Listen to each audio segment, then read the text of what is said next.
Hello and welcome to Lesson 30 in Saxon Algebra 1/2, and we're working from the second edition book, older one I know, but oldie but goodie.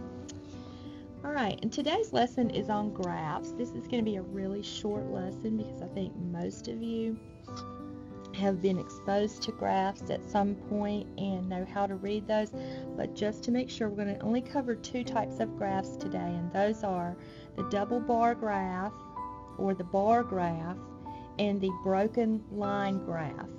So let's look at the bar graph first and how it can show us information. Okay, here we have information, and this is a graph of the last names of people at a family reunion. And we see a key here. The bars in pink represent males and the green represent females. Over here on the side we have number of people, and down at the bottom we have the different last names. We have Brown, Kildare, Roberts, and O'Hara, and those are the people's last names that were at the family reunion. Alright, so let's look at how to read this.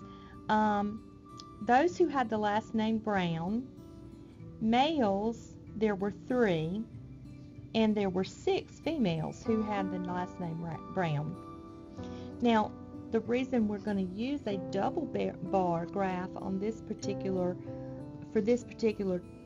information is because there are males and females that have this same last name. So we're going to, if we want to distinguish how many males and how many females. Now, if we only wanted to know the number of people that had the last name Brown, we would only need a single bar graph, and we would say there were 3 plus 6, there would be 9 total people.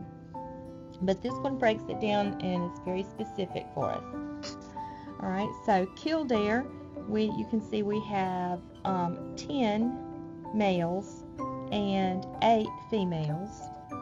Roberts, we had 6 of each, and then O'Hara, we have, let's see, what is that, 9 males and 10 females. Alright, so that's how you interpret a bar graph. Let's go to the next page for the broken line graph. Alright, this is a line graph showing average monthly rainfall, and it goes for all 12 months of the year. The key is there are 2 different cities, so that's why there are 2 different lines. And on the left, this is the number of inches of rainfall. So let's look at city number 1.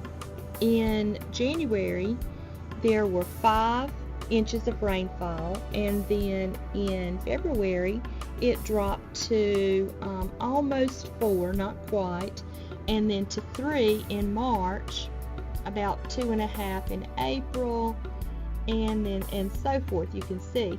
So what you do on a broken line graph is you're going to plot the points. You see they have all these different points, and then to make the line you can connect the dots. Remember playing connect the dots when you were younger? Alright, and then the second line represents the second city, and let's say this were Archdale and this were Trinity, let's say. Alright, so you can see, and the reason we use graphs is because it creates a picture for us to easily take statistics and information data, put them on a graph, and make a picture out of it, so it's very easy to see patterns and things and what our information is. So that's why we use graphs. Alright, let's go to our practice problem. You have a line graph. Let's go to the next page. So on this page you have a line graph, and it's going to be showing, the question is, in this graph, what was the average number of type B cars sold in the 3-year period? Alright, these are thousands of cars, 20,000, 40,000, 60,000. And then this is the 1960s, the 70s, and the 80s. Alright, so to answer this question, we're only going to look at type B cars. Alright, so in 1960 we had 40,000, in 1970 only 20,000, and in 1980, right in between 20 and 40 would be 30,000. So we would add that, we would add 40 plus 20 is 60, plus 30 is 90, and then if we say 90,000, or I'll just say 90, divided by the 3 different years, it would be an average of 30,000